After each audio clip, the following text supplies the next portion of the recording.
Hello, my name is Teresa Stack. I'm an associate professor at Montana Tech in the Safety, Health, and Industrial Hygiene Department. And this learning unit is part of Principles of Epidemiology, the master's class. And it covers different measures of disease frequency and distribution in our population. As a review, there are two broad categories of epidemiology and the way in which we study disease and describe disease that is within and upon our population. So the first one is descriptive studies or observational studies. And this is concerned with the distribution of disease as categorized by time, place, and person, and also the rate at which disease is occurring in our population. So we use these different measures of disease frequency or disease occurrence to describe our observational studies. After gathering data from our observational studies, our cohort studies, our case control studies, we generate a hypothesis, and that is a different category of research called empirical or analytical epidemiology. And that's where we generate a hypothesis and we used a randomized control trial to study the different occurring rates of disease, the different risk factors of disease, and that is distinctly different than descriptive or observational studies, although one does lead to the other. What are some outcomes that we measure in epidemiology? Death, disease and illness, such as physical signs or laboratory abnormalities in a sample, risk factors such as smoking height or occupational exposures, discomfort and symptoms, disability and prevention. The first three we probably spend the most time talking about in this class because it is the easiest way to describe disease in a population to a wide range of individuals with different backgrounds. So we're not making you all epidemiologists, but we're trying to expose you to what the different measures, rates, and terms mean so that you can better interpret scientific research when you're drawing your own conclusions. The measures of disease frequency can be used to quantify the burden of disease on a population. For example, how many people have a certain disease or how many people are getting a benefit from taking a certain vitamin or intervention. It provides us a basis for a fair comparison amongst and within populations, for example, globally, the US versus the UK. It also provides an estimate of risk for individuals within a population, so related to a certain time, place, or person. So for example, the risk of cancer is 5 times higher in Butte, Montana than it is in Houston, Texas. And that certainly isn't a valid statement, but that's an example of ways in which we can use epidemiological data and these measures of disease frequency. And as you can see, I highlighted the word population because population is really important. The different statistical methods, the different data sources that we use and ways that which we express epidemiological data are ratios, proportions, rates, and then of course risk. And in all of these you can see that in our mathematical equation, B is the population. And so who this population is, where we got them from, and how we're trying to use this population to generalize to a larger population is all really important in the interpretation and the understanding of our epidemiology data, and really all data related to health and interventions and maybe even medical studies. And we're going to talk about the sources of databases later on in the course, but I wanted to just introduce the idea of a population and different types of populations and terms that are used in the study of epidemiology. And the first term is your target population. And your target population is simply the population which you hope to make an inference about. So you're going to choose a small sampling of individuals or maybe study a cohort of individuals and then make a generalizable statement about a larger proportion of individuals. And that larger proportion would be considered your target population.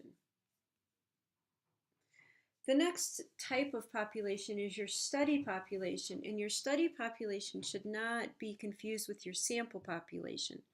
So your study population is very similar to your population at risk, and your study population is those individuals which could possibly be study subjects. So all these people meet certain characteristics or have certain determinants, and if chosen by random, they could have been part of my sample population. And the difference between your study population and your sample population is your sample population are those people you actually pick. So think of it this way. In your workplace, let's say you have a large group of individuals who perform welding. 90% of their job is welding. Your study population would be all those individuals who weld. But you conduct your air monitoring sampling or your noise sampling on a smaller subset, and that would be your sample population. Now, if you sampled repeatedly, you might draw some conclusions and make inferences about your target population. And your target population could be those individuals inside of your corporate company, so all your different sub companies together that perform the same type of job. So similar exposure groups across different divisions inside of one company could be your target population. And how your target population differs from your study population and how it differs from your sample population is very important when you interpret your results as an industrial hygienist or as an public health specialist, as well as the way you use data and be able to interpret data that you may be reading to draw some conclusions about the occurrence of disease or which control measures work best inside of for a certain disease that you're studying.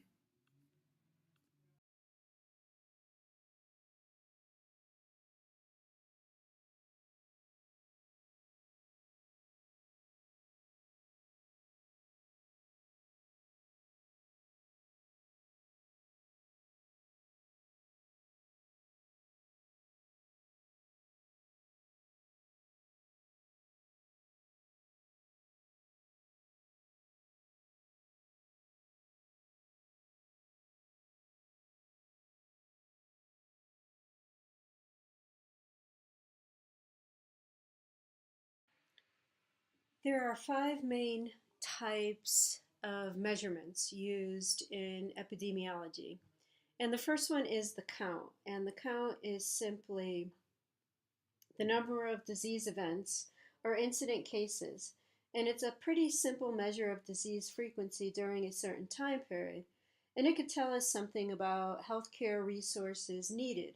So, for example, we may need to know that it's going to be a low number of flu cases this year, and therefore we won't need as many public health nurses or as many immunizations as if it was going to be a high number of flu cases in a year's period. So counts are used, but they're not very descriptive. And then the second form is a ratio. And don't think of a ratio as a proportion as you see below, but think of a ratio as, for example, we have 30 students in this class, and if 10 are male and 15 are female, the ratio of male to female would be 10 to 15, and of course that would make a total of 25 students in the class.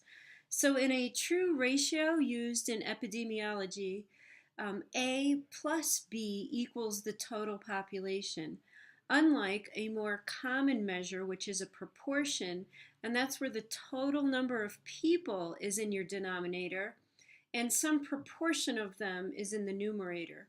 So what's the proportion of people in our online class that currently have a headache? Well, we have 30 students, and if 3 of you had a headache, that would be 30% of you.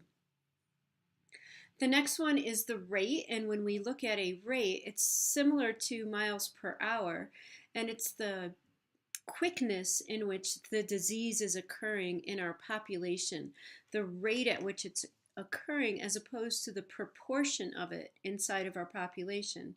And then we use risks we use actually a ratio. We actually use rates placed one over the other to estimate risk, and that would be the probability of developing disease over time. There are two main types of categories that we use when we describe disease in a population. One is prevalence, which is the existence of disease.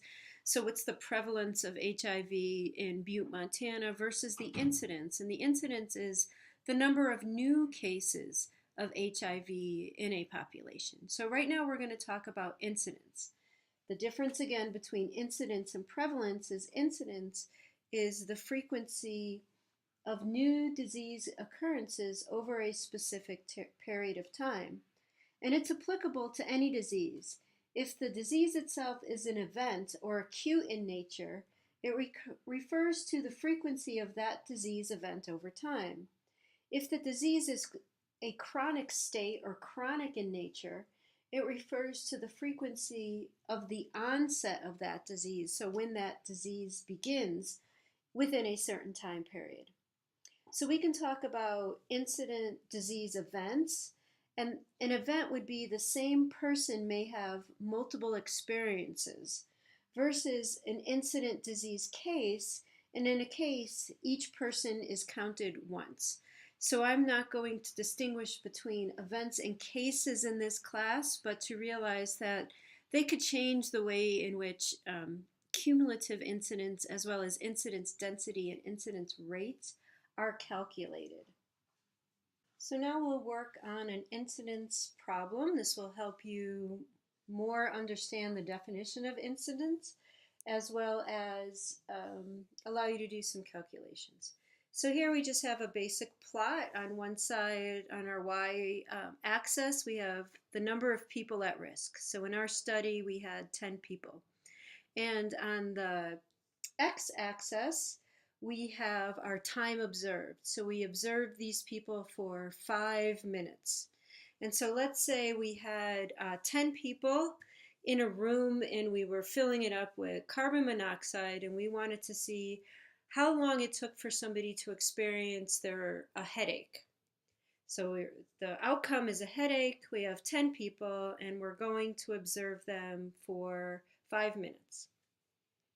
And so each one of these stars represents when the person had their headache, or more generally speaking, when was that onset of the disease. So we have 2 people who had a headache in 1 minute, we had 1 person who had a headache in 3 minutes, we had 1 person who had a headache in 5 minutes, and the rest of the people didn't have a headache at all. So they were totally fine.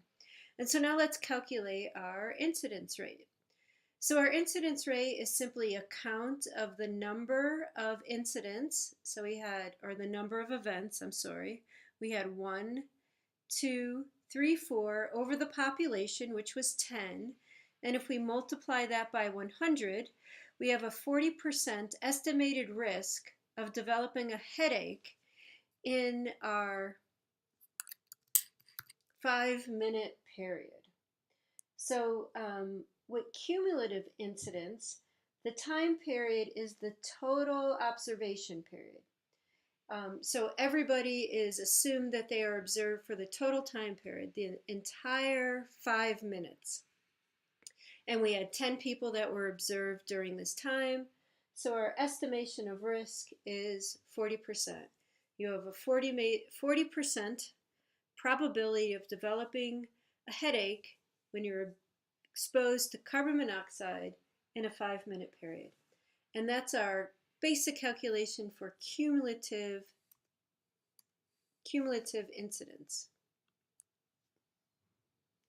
And here is a chart I'm going to have you take a look at. So this is the incidence rate of pertussis by age group. So it's a count, and you can see that incidence rate here is per 100,000 people. And it looks like you're more likely to develop pertussis if you're 1 years old than if you're 20 years old. So cumulative incidence is a proportion. There are no units. The numerator is in the denominator. So that means that the number of people that have the disease is also part of your entire population. It's for a specific time period. This was for a 5-minute time period. It provides an estimation of risk. If a person was chosen randomly from the population, they had a 40% risk of developing a headache. It assumes, again, the entire population is observed for the entire time. And some other words that are used to describe cumulative incidence are estimated risk, attack rate, cumulative incidence, or incidence proportion. The problem with cumulative incidence is we often do not observe all members of a specific population for the entire time period. So here we were only talking about an exposure of 5 minutes, but what if we were studying people for 10 years? People may leave the study because of other factors that affected their health.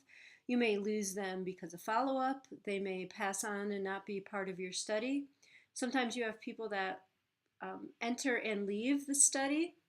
So that is one issue with using cumulative incidence. So it doesn't take into account a dynamic population. Also, it doesn't really represent well how fast a disease is moving inside of a population. It only gave us a proportion. In a 5-minute period, out of 10 people, 4 of them, or 40%, you had a 40% probability of developing a headache if you were exposed to carbon monoxide for 5 minutes. So another way to think about this is how many minutes were each person in our study.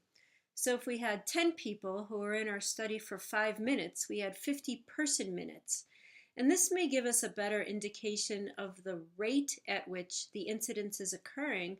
And it also allows us to not count the minutes of people who've already had the onset of that disease, because the probability of having the disease once you've already had it would be 0 because you've already had it.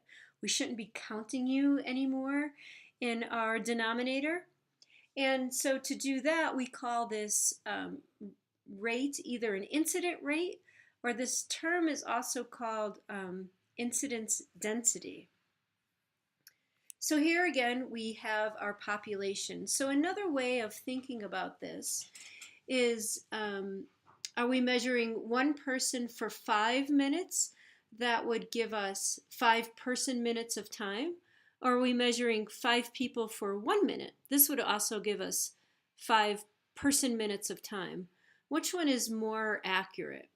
And so what we're trying to do is come up with the number of people per time of their observation, which gives us a closer look at what's going on with our disease.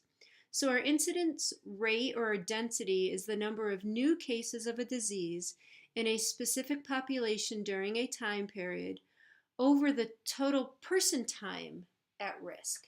So person time is the number of people times the time of their exposure. So we need to change our chart just a little bit. So you're looking at what our new chart would look like if we were going to calculate cumulative incidence. So what this represents is everybody started the study at the same time. Person number 1, or person number 10, completed the entire study, 5 minutes, and never had a headache. Person number 9 completed the study for 4 minutes but dropped out for some reason other than a headache. Person number 8 had a headache right there in the first minute. Person number 7 went for 3 minutes. Person number 6 had a headache in the first minute. and so on. So you can see that we still had our 4 events, but instead of using as your denominator the total number of people in the study, you use the total time each person contributed to the study. So person number 1 contributes 3 minutes. And person number 2 contributes 2 minutes. And person number 4 contributed 3 minutes and then developed a headache. And person number 5 contributed 5 minutes. And so when we add up all of our numbers, 1, 4, 1, 3, 3, we come up with 29. So our group of 10 people cumulatively contributed 29 minutes to our study. So we take our 29 and we multiply it by the number of people that were in our study, which was 10, and that means we had 290 minutes of person time observations, and we still had our 4 cases. So let's take a look at what that data would look like. So person time at risk is the specific amount of time over which a person is observed. And so we stop observing the people when they are no longer at risk. This is different than taking our average, as we did when we were looking at our proportion, which we assumed that everybody was observed for the full 5 minutes, when in reality everybody was not observed for the full 5 minutes. So when we do our calculation, we have 4 events again, 10 people times 29 minutes, and which would be 10 times 29 is 290. So we take our 4 and we divide it by 290, and we get 0.013 cases per person minute. If we multiply that by 100, we would get 1.3 cases of headaches for every 100 person minutes observed. So now we know the rate at which the headaches are entering our population. That would be 1.3 headaches for every 100 person minutes, new cases that are observed. And this gives us our rate. Our incidence density is a rate. It has no units. It is not a proportion. Our proportion is our incidence density. So it gives us an idea of how fast this is occurring in our population, instead of the proportion of the population that is likely to develop the disease. So some other aliases for incidence density are our hazard rates or force of mortality. A person who becomes sick as a case contributes person time to our data set only until the point in time in which they become sick. So now we can look at some incidence rates per 100 full-time workers across the United States.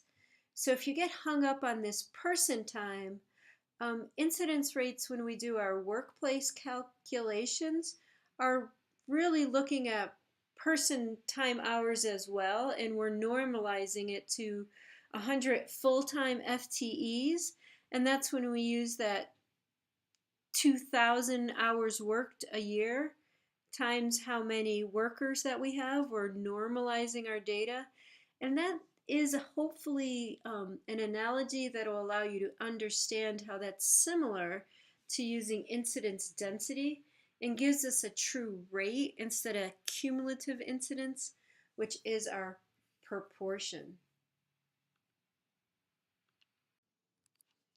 So now let's just take a look at the way disease can travel through a population. This explains how human movement in a heterogeneous propagation of dengue fever in Cambodia.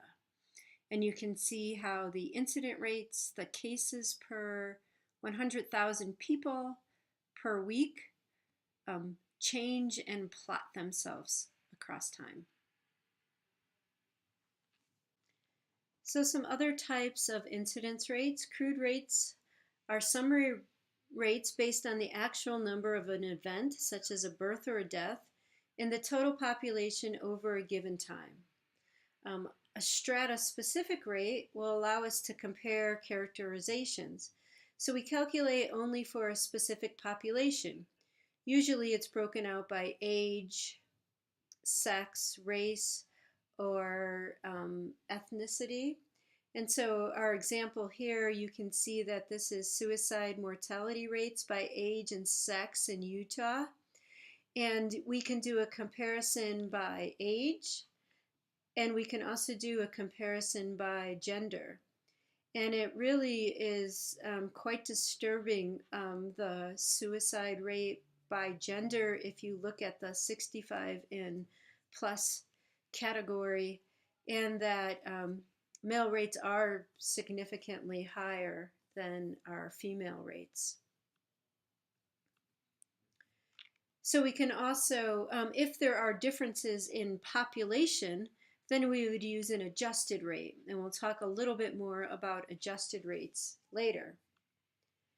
So rates whose denominators are the total population include crude birth rate, crude death rate, age-specific death rate, and cause-specific death rate. So death rate, for example, from cancer. Death rates whose denominator are live births include infant mortality rate and neonatal mortality rate. Infant is under 1 and neonatal is under 28 days. So adjusted rates allow us to do a fair comparison, and we actually recalculate the rate according to a certain distribution. So for example, if you have a higher percentage of males in our population in 2001 than you did in 2015, then we really can't make a fair comparison of a rate between 2001 and 2015. Instead, we would take one of those years and age adjust it to a common census.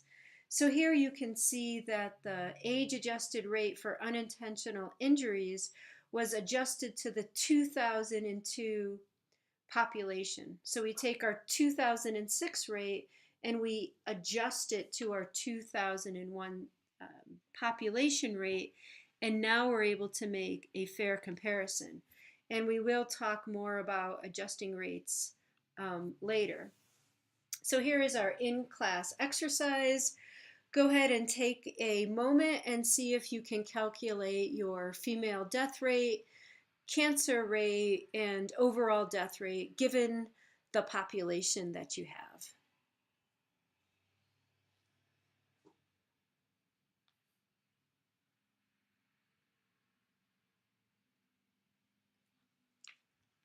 My name is Teresa Stack, and I hope you have a lovely day.